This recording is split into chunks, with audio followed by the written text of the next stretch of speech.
The Gavel and the Badge, Part 1, Contempt. Courtroom 4B of the county courthouse had a particular smell to it. Old wood polish, cold coffee, the faint mildew of a building whose air conditioning had been fighting a losing battle against the summer heat for as long as anyone could remember. Deputy Marcus Voss had worked this courtroom for 6 years, and in that time he had developed a private hierarchy of the people who passed through it, a hierarchy that had nothing to do with the law and everything to do with a set of assumptions he'd never once bothered to examine. At the bottom of that hierarchy, in his private accounting, sat a woman named Camille Ashworth. She was there that Tuesday morning as a witness, not a defendant, a small but crucial distinction that Voss had apparently decided didn't matter. She'd been subpoenaed in a civil suit involving a car accident on Route 9, a case with no criminal element whatsoever, no connection to Voss's usual patrol work, no reason for him to have an opinion about her at all, except that he was working courtroom security that week, and had decided, the moment she walked through the metal detector in a tailored navy dress and low heels, that she carried herself with more confidence than he thought a woman who looked like her had any right to. "ID," he said, when she approached the security table, though everyone else that morning had simply walked through. She produced it without complaint.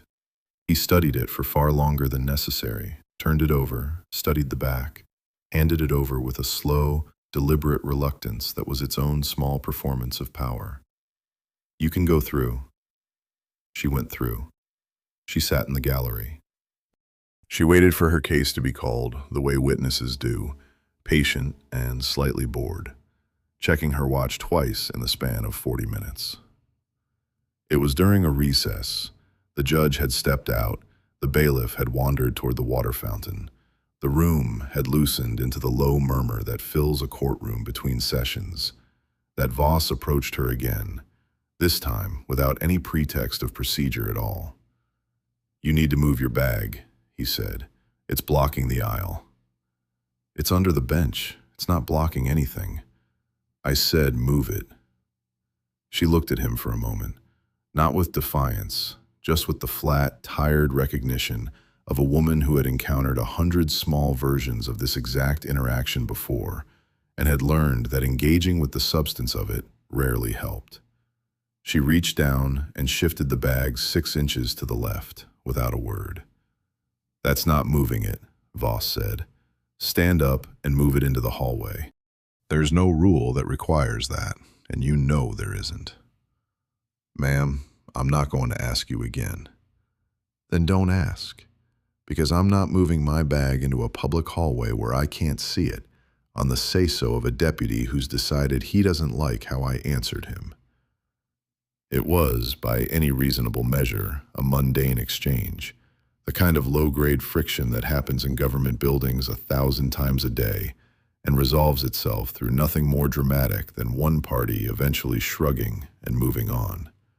But Voss had built his entire career on the conviction that his authority evaporated the instant someone declined to be intimidated by it, and something in her calm, unbothered refusal cracked something loose in him that the rest of the courtroom would spend a long time trying to understand. He reached for her arm. She pulled it back, not aggressively, simply out of his reach, the reflexive motion of anyone whose personal space is being violated by someone who has no legal grounds to touch them. "Do not put your hands on me." What happened next took less than 2 seconds and would be replayed, frame by frame, in a federal courtroom 8 months later, magnified on a screen the size of a wall. Voss's open hand connected with the side of her face with enough force to snap her head sideways and send her sunglasses skittering across the polished floor. The sound of it cracked through the half-empty courtroom like a gunshot, sharp enough that the bailiff, 20 feet away at the water fountain, spun around before his conscious mind had even registered what the sound was. For a moment, nobody moved. Camille Ashworth stood very still, one hand rising slowly to her cheek, her expression not one of shock, but of something colder, the look of a person cataloging evidence in real time, filing away every detail of a moment she already understood would matter far beyond that room. "You don't put your hands on me," Voss said, his voice too loud, too fast, the words of a man trying to retroactively justify something his body had already done before his mind caught up to it. "You don't pull away from an officer like that." "I didn't touch you," she said quietly. Her voice did not shake. "You touched me." The court reporter, a woman named Inez Delgado, who had been transcribing testimony in this building for 11 years and had seen every flavor of courtroom misconduct that existed, was already reaching for her phone under the desk, thumb finding the record button by feel, because some instinct told her that whatever was happening in front of her was not going to be believed unless someone captured it independently of whatever report Voss intended to write. The bailiff arrived a beat too late to stop it, and a beat early enough to hear Voss's next sentence, delivered to no one in particular, the sentence that would end his career before the day was over. She's lucky that's all that happened. Part 2. The Recess That Didn't End. Judge Priscilla Renner returned from her chambers 4 minutes later to a courtroom that had gone entirely, unnaturally silent. The kind of silence that told her, before a single word was spoken, that something had gone badly wrong in her absence. "What happened here?" Nobody answered immediately. Camille Ashworth sat back down in the gallery, her cheek still faintly reddened, her hand no longer touching it, her posture straightened back into the composed stillness she'd carried since walking through the metal detector that morning. "Deputy Voss struck the witness," Inez Delgado said, standing from her transcription desk, her voice steady even though her hands were not. "I have it recorded. It wasn't provoked by anything except her declining to move her bag and pulling her arm away when he grabbed for it." "That's not," Voss started. "I have it recorded," Delgado said again, more firmly this time, and something about the plain, unadorned repetition of the fact shut down whatever version of events Voss had been about to offer. Judge Renner had been on the bench for 19 years. She had seen deputies get short with unruly defendants, had seen tempers flare in high-stress custody hearings, had seen every ordinary friction that comes from putting armed authority in a room full of frightened, frustrated people. She had never, in 19 years, had a witness struck in her own courtroom during a civil recess for the crime of moving a handbag 6 inches instead of 12. "Ms. Ashworth," the judge said, "are you all right?" "I'm fine, Your Honor." A pause, deliberate and precise. "I'd like this on the record, all of it." "It will be." The judge's eyes moved to Voss, and there was nothing in them now except a controlled, professional fury that made the deputy's shoulders drop half an inch. "Deputy Voss, you're relieved of your post in this courtroom, effective immediately. Bailiff, please escort him to the hallway and have Sheriff's Internal Affairs contacted before this recess is over."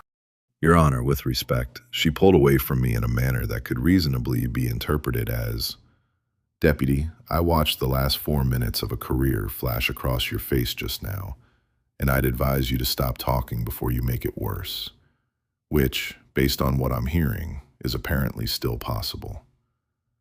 Voss was walked out of the courtroom by the bailiff a moment later, his face a mixture of confusion and wounded outrage, the expression of a man who has spent so long operating without consequence that the sudden arrival of consequence reads to him not as justice, but as some kind of bizarre, personal betrayal. He did not yet know how much further this was going to go. He would not understand it fully until 3 men in plain, unremarkable suits walked through the courthouse's front doors 40 minutes later and asked, politely, precisely, for Camille Ashworth by name. The word moved through the courthouse the way word always does in buildings full of bored people with a lot of downtime, quickly and with increasing inaccuracy at each retelling. By the time the story reached the clerk's office on the 2nd floor, it had already transformed from "a deputy got heated with a witness" into half a dozen wilder variations, none of which came close to what Ines Delgado had actually captured on her phone. Camille Ashworth sat in a small conference room off the main hallway, having declined medical attention twice, having declined the judge's offer to postpone the remainder of the day's proceedings, having instead simply asked for 5 minutes and a glass of water. She drank the water. She did not touch her phone. She waited, in a stillness that unsettled the young clerk assigned to sit with her, the particular stillness of someone who had done a great deal of waiting in her professional life and had never once found it difficult. The three men arrived at 11:40 exactly. They didn't announce themselves loudly. They didn't flash badges at the front desk with any theatrical urgency. They simply walked in, identified themselves quietly to the courthouse's chief security officer, and asked to be shown to wherever Ms. Ashworth was waiting. The chief security officer, a heavy-set man named Paulson, who had been doing this job for 2 decades and had developed a finely tuned sense for which visitors mattered and which didn't, took one look at the credentials they presented, Department of Justice, Civil Rights Division, and felt his stomach drop in a way he wouldn't be able to fully explain to his wife that evening. She's, he gestured down the hall. Conference room 3. They walked with the unhurried efficiency of men who had done this precise thing many times before. And when they reached the conference room, the lead agent, a compact man in his 50s named Everett Cho, whose quiet, unremarkable demeanor concealed a 14-year career built almost entirely around cases exactly like this one, knocked once on the open door before stepping inside. "Miss Ashworth, I'm sorry it took us as long as it did to get here." She looked up, and for the first time since the slap had landed, something in her posture eased. Not relief exactly, but the particular loosening of a person who had been holding a great deal of tension in reserve, ready to be deployed the moment it was finally needed, and could now, for a moment, set it down. "You got the recording?" "We got it the moment your office flagged it," Cho said. "We've had a pattern file open on this courthouse's security detail for the better part of a year. Complaints that went nowhere. A pattern of excessive force incidents specifically involving Deputy Voss that Internal Affairs kept closing out as unsubstantiated, despite multiple independent witnesses. What happened 40 minutes ago is the first time we've had it on video, from an independent source, in real time. You've been building a case against him already." "Against the department, actually. Voss is one thread in a larger pattern, but he's a significant one. And what you just walked into," Cho said, choosing his words with the careful precision of a man aware that everything he said in this room might eventually be read into a transcript, "gives us the peace we've needed for 8 months. A slap, on camera, unprovoked, in a courthouse, against a witness in an unrelated civil matter. There's no ambiguity to hide behind this time." Camille Ashworth folded her hands on the table, and it was only then, watching the precise, unhurried way she did it, that the young clerk, still sitting in the corner of the room, understood, a full beat behind everyone else in the building, that something about this woman had never quite fit the shape of an ordinary witness in an ordinary car accident case. "I need you to understand something," Cho said. "This isn't going to move quickly from here. It's going to move carefully. We're not interested in one deputy losing his job over a bad afternoon. We're interested in dismantling whatever allowed a man with his history to still be wearing a badge and standing in a courtroom this morning." "I understand exactly how careful this needs to be," she said. "That's why I've been waiting 8 months to be in a room he couldn't talk his way out of." The clerk in the corner set down her pen very quietly, because she had just understood, with the sudden clarity of a puzzle piece sliding into place, that Camille Ashworth had not been an accidental witness in courtroom 4B that morning. She had been exactly where she needed to be, for exactly as long as it took, waiting with the patience of someone who had learned, a long time ago, that some doors only open once you've stopped trying to force them. Part 3. What the tape showed. The Department of Justice's civil rights complaint, filed 6 weeks later, ran to 81 pages, and Camille Ashworth's name appeared only twice in the entire document.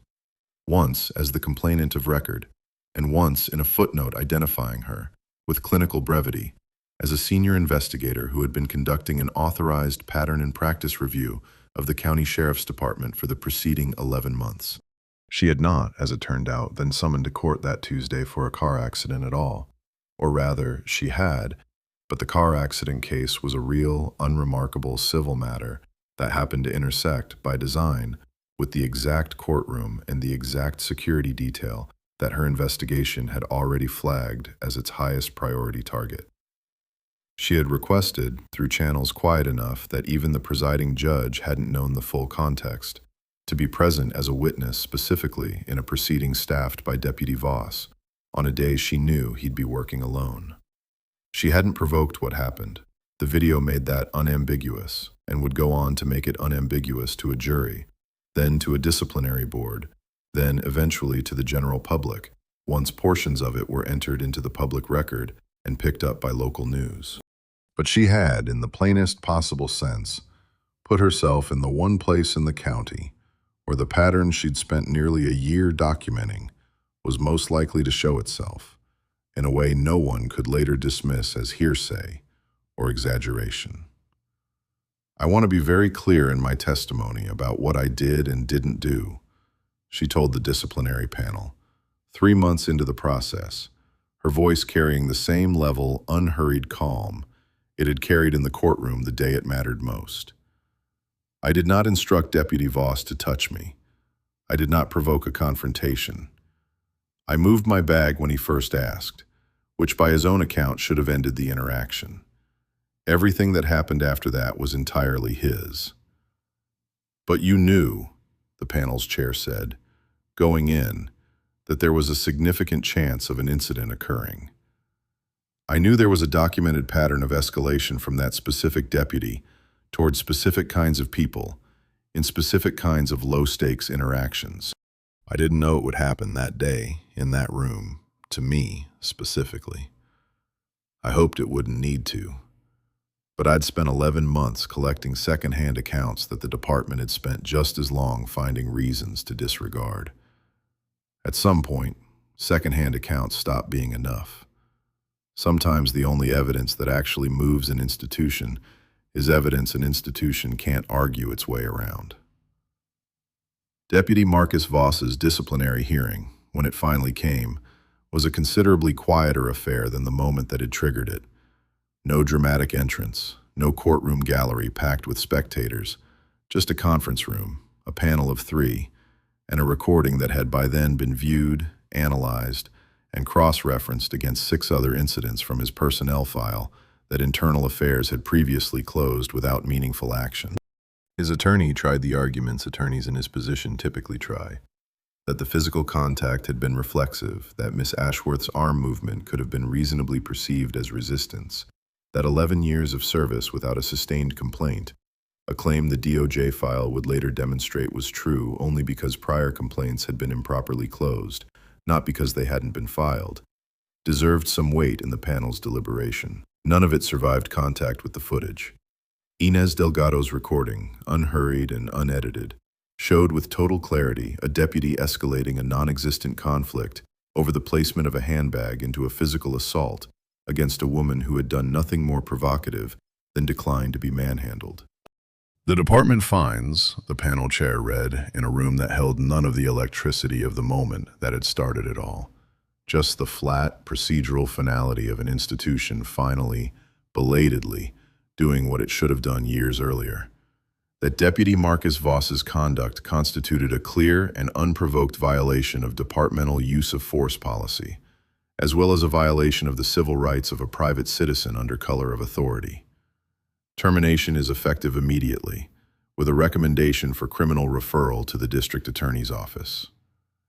The criminal case moved faster than anyone in the department expected, propelled by federal interest and a video that left no room for the kind of ambiguity that criminal cases against police officers usually drown in. Voss was charged with deprivation of rights under color of law, a federal statute that carried real weight precisely because it existed for moments like this one, moments when local systems had shown, repeatedly, that they couldn't or wouldn't police themselves. He took a plea eventually, once his attorney made clear that a trial in front of a jury that had already seen the video circulating widely online was unlikely to end any better than a negotiated sentence.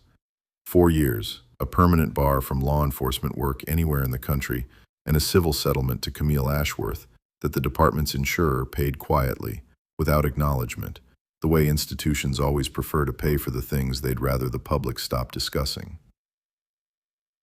Camille Ashworth's investigation into the sheriff's department did not end with Voss's conviction. If anything, his case became the opening chapter of a far larger reckoning. 6 additional deputies eventually named in the same pattern and practice review. A consent decree imposed on the department 18 months later, requiring body cameras, revised use of force training, and an independent oversight board with actual disciplinary authority. The kind of authority that internal affairs divisions rarely possess, and even more rarely use. She testified in front of the county commission the week the consent decree was finalized, standing at a podium in a room considerably larger and more crowded than courtroom 4B had ever been.